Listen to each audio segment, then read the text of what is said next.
Welcome to the Hey Soul Sista Podcast, where Mel Histon will guide you through life's big questions and bring you one step closer to doing this crazy journey as best you can. Hey Soul Sisters, have you ever met someone for the first time, shook hands and had a gut feeling that you can't trust that person? Or maybe had a knowing, or at the very least a gentle persuasion that something's off or needs our attention?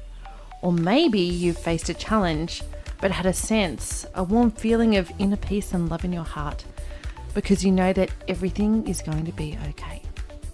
We're often told to trust our gut, but what does it actually mean? And more importantly, how do you do it? Most of us believe that our intuition or our inner knowing voice has value, but we're at a complete loss as to how to actually access it and how to hear it. We're even more dumbfounded as to how to use it on demand. So today we're going to talk about that. We're going to talk about intuition, and I have made two very special guests here with me. One, Rebecca Gibson, psychic medium to the stars and spiritual business coach. Hey, Beck. Hello. Totally intuitive. Totally intuitive. And we also have, who apparently is pulling faces at Rebecca right now, Alexandra Joy, or AJ, business coach, futurist, speaker, author, yogi, who's had some profound spiritual experiences and just an all-time great woman. Hello. An all-round ordinary gal. Hello. So glad to have you both on here again because, yes, you're both semi-regulars, I would say. I know, and then we get to do this together for the first time. I think we might laugh. It's the first time you've actually been on together. It's very exciting. That's why I'm pulling faces. We're trying to behave ourselves. It's like naughty school kids allowed in the room together. Absolutely. And I've asked both of you on today because you're two people that I know are very in tune with your own intuition, but you work with it. And you've both been on your own journeys, I would say, from what I know of both of you, in terms of learning about what your intuition is and how you can tap into that. And I know myself, sometimes I get a bit confused as to whether was that intuition, was that fear, was that hope, what does that look like? And I'm like, if I have those questions, maybe other people do too. Yeah. So AJ, I'm going to start with you because I've known you a very long time. Yes. 17 years. Mm-hmm. And we were 10 when we met.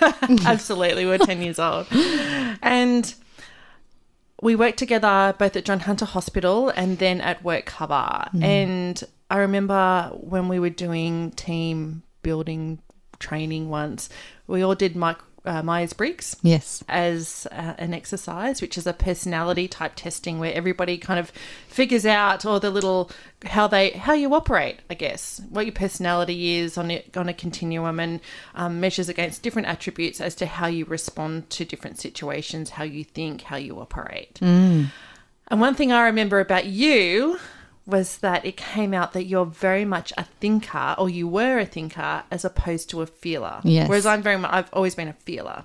Most definitely. So given that we talk about intuition as, listening to our gut and feeling, our gut feeling, tell us about you were a thinker. Are you still a thinker now, and have you... how have you learned to tap into your intuition? I've curbed my thinking. I guess thinking can only get us so far, and I often bang on about David Hawkins' frequency scale, and in it, thinking is below love.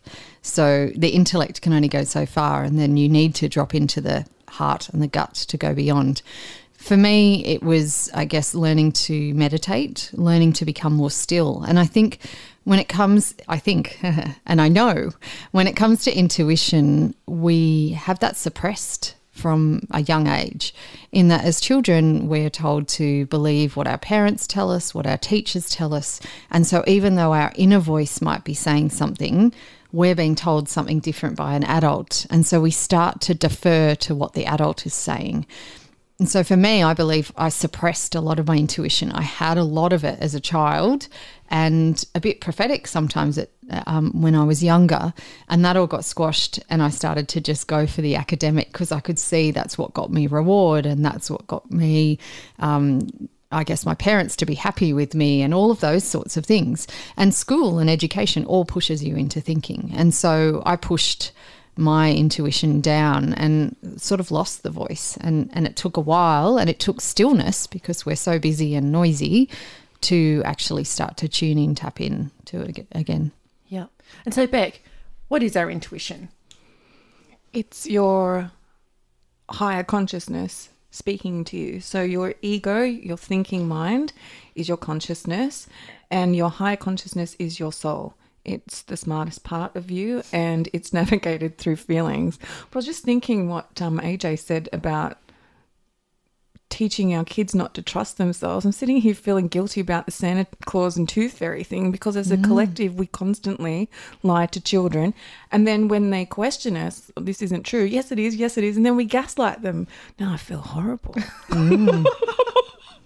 There's a whole tradition of it. It's true though, right? like as a collective. Because sometimes I think, am I going to tell her the truth? No, I don't want it to spoil for the other kids. And right. all the movies, I just think all the things that we're propagandized to not trust our intuition and not trust how we're feeling about things.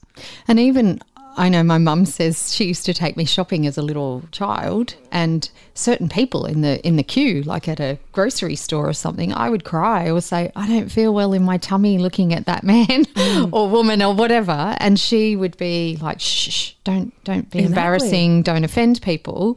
And that to me was a gut reaction. That's what you were talking about in your intro, Mel, about getting a sense from people and knowing whether you can trust or like someone. And so often that's suppressed. We're told as little children, shh. Be polite. Yeah, be polite. Be a nice girl. Yes. Be a good girl. And also, if you're like, okay, I don't have a good feeling about that person, you can be told by a teacher, parent, an adult of authority, no, you're just being silly. That person's really nice. Exactly. Or you're being rude or silly. The onus is on the kid. Like there's something wrong with you, and they're just naturally tuning into their intuition. So we lose that over time, do you think? Oh, absolutely. I think so. I think it's propagandized out of us. Yeah. Programmed out of us. Programmed, yeah. So why do you think that it's important for us to listen to our intuition? Because I know I'm much happier and more content and fulfilled because I live my life completely guided by my intuition and not my thoughts on things. And when I have lived a life where I've been completely in ego, completely leading my life through my thoughts, I've got myself into situations where I haven't been happy. I've gone through trauma. Things haven't gone well for me. And next minute you're down on your knees on the bathroom floor. Why me? Why is this happening? And then intuition kicks in again and really strongly guides you. And then I'm like, well, how do I find that in my life every day so I never find myself on the bathroom floor again? When you're tapping into your intuition, what do you think that feels like? How do you know? For me, it comes quick and fast, but it's quiet. And so I do need to be still to hear my intuition. The ego, however, is loud and strong, and it's normally more fearful. So it's always about keeping you safe. So the ego will say to me, don't do that because this might happen. Careful, that might happen. Whereas the intuition, for me, feels more subtle and it's quieter, and it's like, there you are. Oh, notice that. And it's almost like bubbles in a drink that come up, kind of this delirious little, it's very subtle. And if I don't listen to it, it'll come up again at another time and I'm like, oh, there it is again. So you have to be still and quiet enough, I think, to notice the intuition. To stop those thoughts. I think once you've learned to work with your intuition, it can be subtle, but for most people who are running their life in ego, when they do pay attention to intuition, it's like a slap in the face from the universe.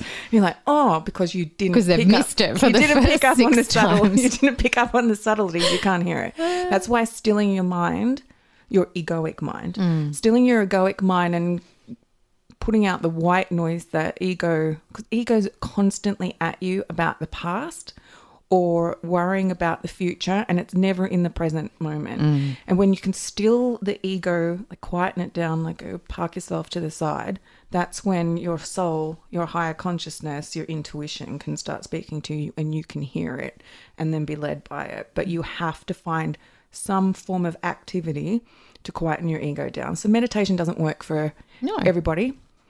colouring in is a really good way to quieten your mind down, because ego gets so bored at doing mundane activities that exercise the right brain, and ego will just go off somewhere, and then you can start to hear your thoughts. I mean, we've been giving it to patients in psychiatry for years because colouring in actually calms down their hallucinations and their thoughts, and it's able to put them in a more peaceful place. So that's a really good way to listen to your intuition. Another way is automatic writing. So there's lots of things on YouTube called binaural beats for automatic writing, and there are specific frequencies designed to set off your synapses in a certain way. And then you just sit in quietness somewhere. Outdoors is always the best place. No shoes on, really ground your energy into the earth, and just have a journal or something to write on, and just start blurting out whatever comes into your thoughts. Sometimes it's just gobbledygook and you're like, what is this? But it's a good way to tell the difference between your ego voice and your soul voice, because your ego voice will start telling you, what are you writing that for? That's ridiculous. You should be doing something else. It's like that nagging parent. Just like nag. And your soul will be like, keep writing, write this. And then all of a sudden you start to tell the difference between what your ego is and what your soul is. Yeah. I was doing some vision boarding on the weekend just on my own at home. I think it was on Saturday when it was rainy. What else are you going to do? Do some lovely vision boarding. And all of a sudden I was compelled to get out a notebook and just start writing. Writing. And so I know what you mean. It was like words were just flowing, thoughts, words, what have you. And I have to actually go back and read it again to see what I wrote. Because half the time you won't remember what you've written. No, you'll be like, who wrote that? Yeah, but because you were being creative and using your right brain, your left brain and your ego was just like, this is boring. And then your soul all of a sudden like, quick, she's quiet, let's get this out, write this down, do this, do that. Yeah. I find it when I mow the lawn too. Yeah. Like that really mundane and making a line in the grass and just going up and down. And as you're doing that, something like that, or even washing the dishes, as you're washing the dishes, that's when stuff starts to come in. In the shower. That's why people get lots of really great ideas in the shower, because ego's so used to showering, it just shuts up, and then next minute your soul's like, quick. That's why people put those like special whiteboard things in the shower. I put my pens in the shower so I can write on the glass. It's where all the best ideas come. Yeah, intuition. Yeah. So really your ego is the chatter in your head. It's when you're coming from a place of thinking, of coming from your head, whereas your soul is coming from your heart. Yeah. Yeah, so your heart, that's actually where information starts to come in from the quantum field of consciousness, is through your heart. Your heart's this massive big electromagnetic field, and it creates your energetic body, which is your aura, and starts communicating with everybody around you before your senses even kick in. Yeah. So that's why you'll be somewhere, someone will walk in behind you, and before you've heard them, seen them, smelt them, you'll feel their presence, because your energetic bodies are bumping into each other. And so when you've been working with your intuition a lot, you'll feel it come into your heart. But the reason why people say gut is because the information will come in through your heart and then go down to your gut, because the gut is another brain. Well, they call it the second brain. They call your gut the second brain. I think it's the first brain. I think your brain is the last person to receive, the last organ to receive the information. So you have receptors in your gut that produce dopamine, serotonin. They affect your mood and your perception of things. And so you find like a lot of people have perceptual disturbances in psychiatry, have leaky gut, constipated. People can get very psychotic when they're constipated. It's unbelievable what can happen to people if they're holding on to their stuff. Yeah, literally. If they've got all that toxic stuff floating around in them, it can make them quite psychotic because of how it's affecting their gut receptors. And so because you're physically feeling your receptors move, you're physically feeling this gut sensation to listen to your intuition. So that's why you don't feel well, or you might feel sick. If you meet somebody and you've got a yucky feeling about them, you might feel it in your gut. Yeah. And so that's your intuition. Yes, that's one way to tell that your intuition is kicked in, because you can feel it in your gut. Yes. And when kids become anxious, they'll always complain about stomach pains. Sore tummy. Yeah, absolutely. Let's get soulful on social media. Search the Sister Code Facebook page and follow us on Instagram. Okay, girls, let's get personal. When have you had a time where you have heard your intuition, or your intuition has poked its little head up there, your soul, intuition, and you haven't paid attention to it, and what were the consequences? Oh my goodness, so many. so Which many. one? Which one? Okay. The biggest one in my life so far has been working far too much at the hospital, not sleeping, running my business during the day. So I'll just stop there quickly. I forgot to say earlier, Beck's actually a psychiatric nurse as well. So keep going. Yeah, so working at the hospital, running my business, parenting, I was doing too much, and my soul was screaming, you need to slow down, take a break, slow down. Scarcity and ego is like, no, I need the money, I have to keep doing this. Scarcity was making me drive myself to exhaustion. And then this one particular day, I'd come off a bunch of night shifts, and my husband was so idiotic and told me that the dinner that I made from the night before wasn't one of my best. And it was just the trigger I needed to go off. And I screamed at him, I need a break. And I hadn't been listening to my intuition, and I hadn't been setting boundaries and doing all these things that my soul had been telling me to do. And my foot, literally 5 minutes after I said that, spontaneously broke. And forced me to take a rest, and forced me to sit and listen to my intuition. And my business boomed straight after my foot broke. Yeah. What about you, AJ? So I've had a couple of recent times where I have listened and where I haven't, or where I've listened to ego over the top. And one recently where I let the ego override my intuition was I was in a suburb where I had looked at some properties that I didn't buy, or I missed out on, and I was a bit miffed because people had kind of gazumped me on them. And I was driving past that suburb, and I thought, I'm going to go and look up that street. And I knew that was a little ego thing about I missed out on that. And I thought, no, I don't really have time. What are you doing? And I was like, nope, I'm going up there.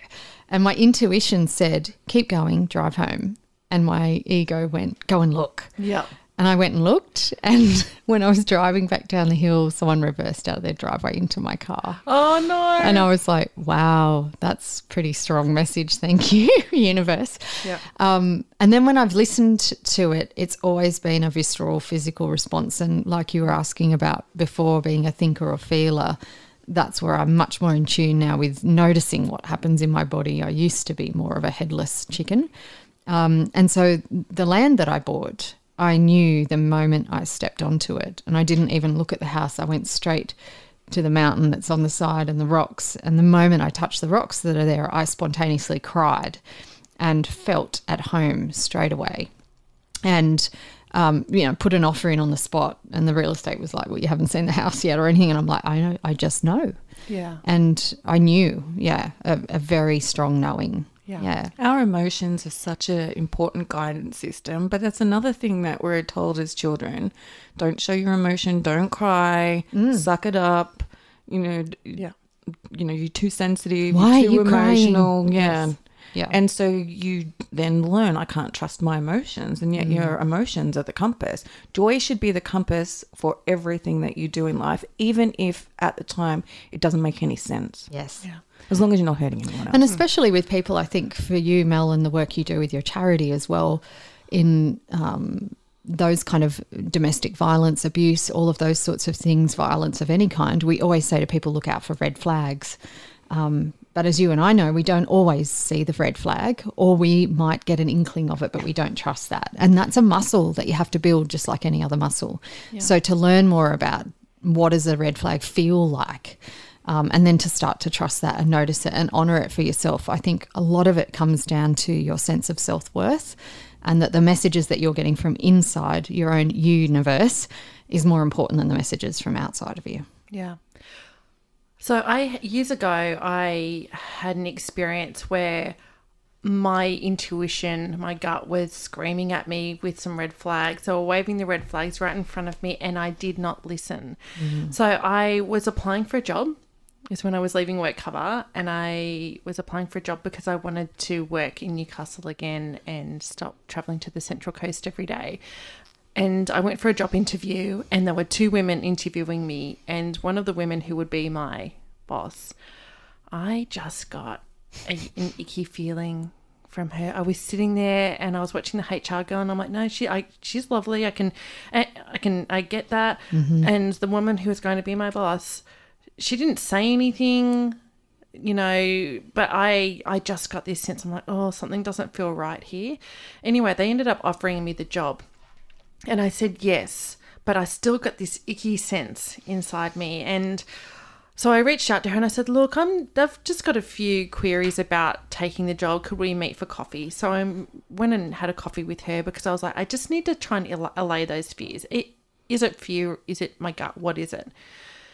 So I went and had the coffee with her and I still didn't feel right, but I so desperately wanted to stop commuting that I took the job, and it ended up she was a workplace psychopath, and she really was. She turned not only my world upside down, but the world of everybody that I worked with. So I wasn't Robinson Crusoe, but she made, you know, our lives hell, and I was phically sick at work a number of times. I remember, look, hey, I'm sitting touching here, your I'm stomach holding now. my stomach. But I remember going out to my car and vomiting into a coffee cup. Like that's how toxic and poisonous she was. And the company ended up firing her because it wasn't just me. It was, she was impacting everybody. But I knew it. I knew when I went for that interview, I felt it. And when I went and met with her again, you know, I didn't listen to it. You know what? I listened to my ego. I didn't listen to my intuition because my ego was going, no, you don't want to commute anymore. You want to come and work in Newcastle. I should have held out for something else, but you know, and that was, I ended up having to have therapy after that to get over it because she absolutely crushed my confidence, and I was always a confident, you know, person in the workplace. Yes. Yeah. But then conversely, on a positive time, when I was listening to my intuition, I was coming to the end of my chemotherapy. I had breast cancer 11 years ago and had the surgery and chemotherapy and radiation. And I remember I was coming towards the end of my chemotherapy, and I remember standing in my kitchen with my hubby, and he was saying to me, well, are you going to go back to your photography business? And he said, why don't you just get a job? Don't worry about photography. And I was like, no, I just have this sense I'm meant to be doing it. And it really was. I had this feeling, again, it was this feeling in my gut. I had this feeling, I'm like, said to him, no, I have this feeling I'm meant to be doing the photography. Like, it would be easy to go and get a job and work for someone, you know, as opposed to having a small business, a small photography business. And he was kind of really poo-pooing the whole thing, and he was annoying me. I'm going to be honest, it was annoying me. But He was in his head, probably. Totally in his head and the fear stuff. But I was like, no, I'm meant to be doing this. I don't know why. And I also had the sense that I'm going to be okay. The cancer, you know, I've had treatment. I'm going to be okay. Anyway, thank goodness I did that, because sticking with the photography, you know, and that's hard work. Like, that was taking the hard road, not the easy road. It led me down this whole other life path of going to Nepal and, you know, numerous times and volunteering, and then studying the Sister Code and starting Got Your Back Sister and now podcasting. It set me on this whole other trajectory in my life that has been about of service and helping people in the community. And so I often reflect on that and go, was that the sense that I was getting? Because the easy thing would have been to go and get a job and work for the man, so to speak. So I often reflect and go that I felt like that was my intuition. That was a knowing. It's like, no, you're meant to do this. And following your creativity, just like you were when you were doing your vision board on the weekend, doing something creative. Yeah. Yeah, I think the head still has a part to play. We don't want to throw all logic away necessarily, but I do believe decision making without using intuition, the heart and the gut, is invalid. And so often in Western world, we're just pushed into head. So I always say, if you're going to make a decision, go through what would my head say, what would my heart say, what does my gut say, as opposed to just thinking. And often people are given that whole thing of write a list of good things and bad things. And usually they're all just logic and thinking and things. confuses you more. Yeah. So I'm like, well, write a list of what your gut thinks. Write a list of what physical responses do I notice when I think about that thing.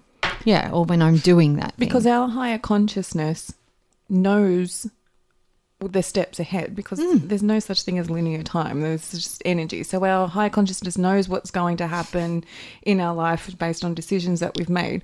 So I've learned now, if it feels good, but it doesn't make any sense, just do it, because it takes you on a path that you would never have foreseen for yourself had you not have taken that step towards what your soul had told you to do.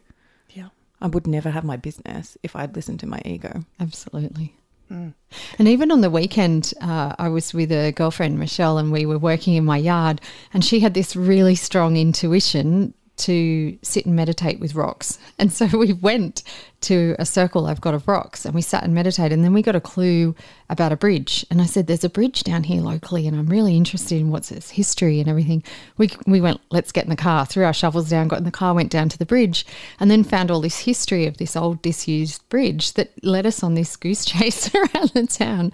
But it ended up doing a full circle and being something that we then contributed back onto the land and what we were doing. And had we just been in our logic, we would not have done that. And we both commented that most people, if they heard us and what we were talking about and how we were just following the energy, and we called it follow the energy, people would go, you guys have lost the plot. But it ended up being really valuable and fruitful. Yeah. Want to fill your soul with more? Go to thesistercode.com. So I want to talk now about intuition in terms of when is it a spiritual process and when is it a physiological process. Because I was reading an article and it was actually talking about how they have done some research into intuition. Like everything, I guess, people want to be able to understand it more and put it in terms of science, not necessarily in terms of, you know, the greater universe and, you know, trying to quantify and qualify all of that. So the research was done at the University of Leeds, and the study showed how the intuitive part of the brain knows a right answer long before the analytical part of the brain, because there's actually two parts of the brain, the analytical part of the brain and the intuitive part of the brain. And so apparently the intuitive part of the brain is always working subconsciously in the background and makes decisions very quickly based on what feels good, feels right, patterns of past experiences. Whereas the other operating system, the analytical operating system, is actually quite slow and deliberate. And so the university did this study where they had 2 decks of cards that had been rigged. And they had 50 participants that had to play cards with these 2 decks. And so one of the cards was rigged so that there would be really big wins and really big losses. And the other deck of cards that there would be small wins and small losses. Anyway, they were measuring sweat glands of the participants, and they said that after they'd played, you know, so many rounds, that people started to get a feel for, okay, there's something wrong with this deck. The big wins, big losses didn't feel right, that they gravitated, and they said that that the other pack, they wanted to play with this other pack, which was the small gains, small losses, small gains, because felt like they were playing it safe by doing that. However, before they actually came to that decision, they said that the sweat glands in the palms of their hands opened up. They started sweating when they were using the dangerous or the perceived dangerous pack as opposed to the other one. So they were the whole research was going, okay, well, you know, there is some physiology based on subconscious, you know, the way that intuitive part of your brain works. So I was reading that and thinking, well, when is it more of a spiritual connection with a higher self, and when is it more of a physiological? Okay, just to clarify, before they did it, were they told the risk factors of those cards? Or were they just not given any information at all? I'm not sure. I'm going to be honest. Because if they were told the risk factors of the cards, that would then impact on their nervous system, which would cause their hands to sweat. It's like when people have panic and stuff, it's their nervous system's reacting. So if they're nervous about risk, then they'll have a physiological response. Yeah. Do you know what I mean? Yeah. So when you bet, because I know you're very spiritual and you, you know, you're psychic and a psychic medium. So when you're tapping into your intuition, do you feel as though that you're getting guidance from Yeah, my chest reacts, my heart reacts. And that's how I can tell now. And my brain's the last thing that's going to interpret the information. Yeah. And so in the beginning, because I've always been psychic medium, but then I would shut it down, especially working in the environments that I've been. When I decided to say yes to the universe and come out of the spiritual closet and tell everybody that I was a psychic medium and start this business, I had to train myself to catch the information coming through at its purest form before my ego got involved. And so the greatest advice that I was ever given is just blurt it, because I still sometimes my ego will want to interpret what I'm seeing to give to the client from a logical place, which is based on my experiences and my perception. And it doesn't make it's not for me to filter. Yeah, to filter or interpret the information. It's for me to give the information as it's coming through in its purest form, even if my ego can't make any sense of it. And there have been many readings where I've sat there going, this makes no sense. And my soul it's not your business, just say it.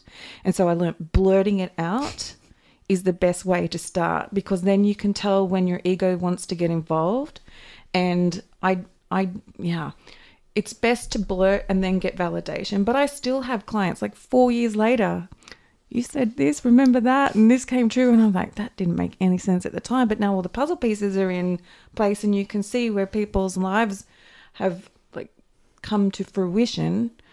But I have to not use my ego to interpret. You've got to pick it up in its purest form, and that's when it's coming in through your heart.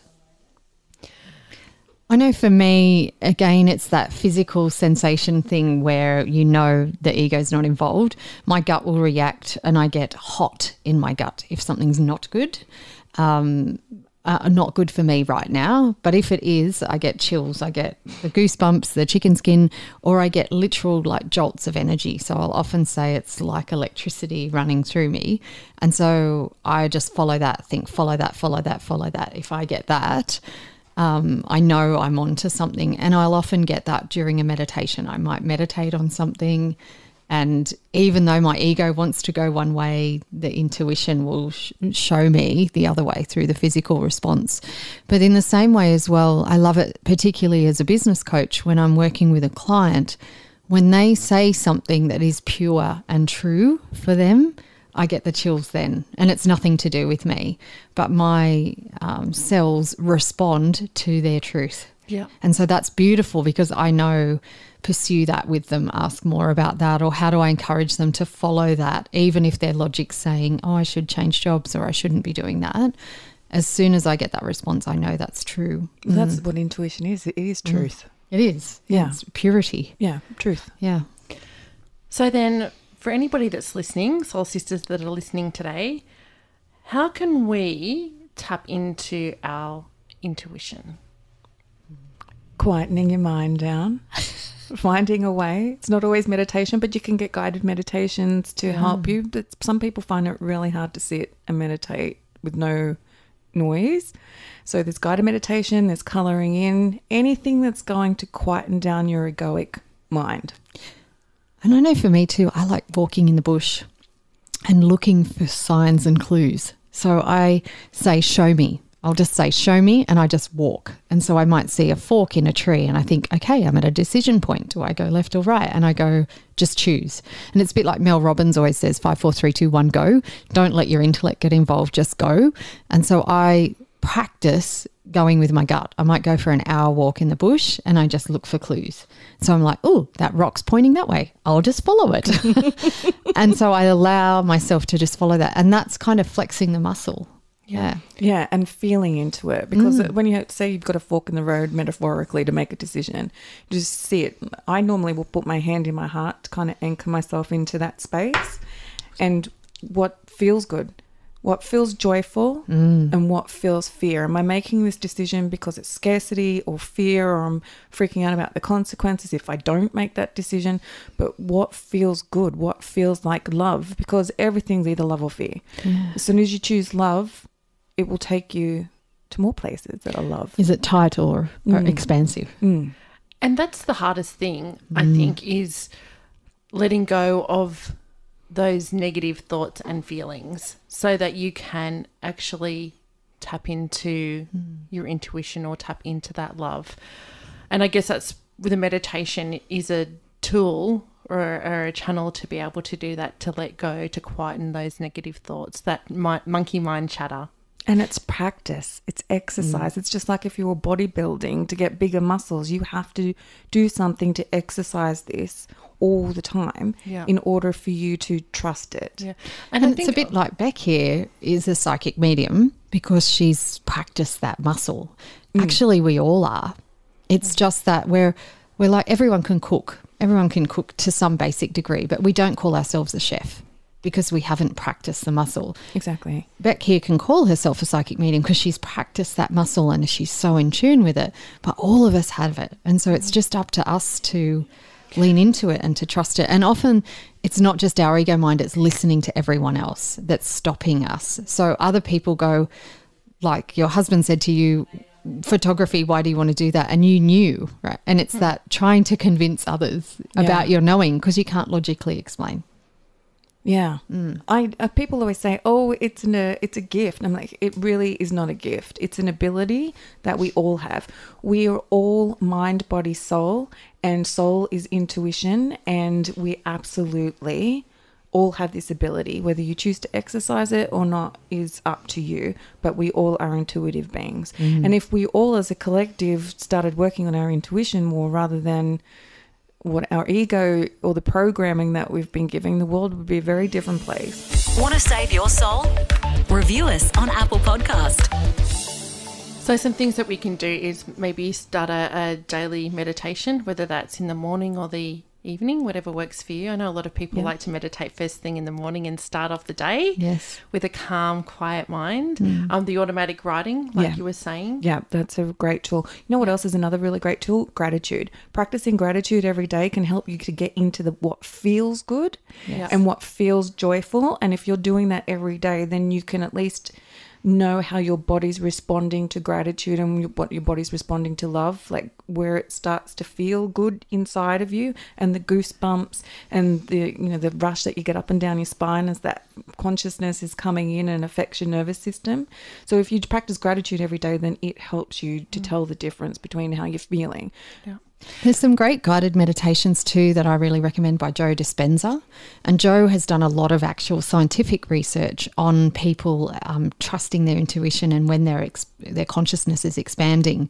And he will do a retreat with people for like 10 days. And by day 3 of practicing the meditations, you can start actually seeing, they do brain scans of them. They can see when someone's about to have an epiphany right before they do. Wow. So they actually see it in their brain scan like an explosion, and it's usually, and what meditation does as well, is helps our left and right brain connect. So normally we're in one side or the other, and there's not many times when they actually connect and are synergistic, and that's during meditation or during swimming in the ocean or walking in nature, those sorts of things, colouring in, automatic writing. And so his research actually, they can predict and go, this lady's about to go off, she's about to have an epiphany, and they see it on the screen before she knows it logically. Where is it in the pineal gland? Yeah. Yeah, because your pineal gland's like right in the center between left and right, and it's like tucked away very safely for a reason. And that's, the pineal gland's like what people call their third eye. Yes. Yeah. So if you find yourself feeling anxious, fearful, having those negative thoughts that are dragging you, your mood down, and you're not sure if that's maybe your intuition or something else, or it really is just fear, get quiet. Get quiet. Actually stop you. I think it's, stop those, if you can, try and stop those thoughts and get quiet and sit with it.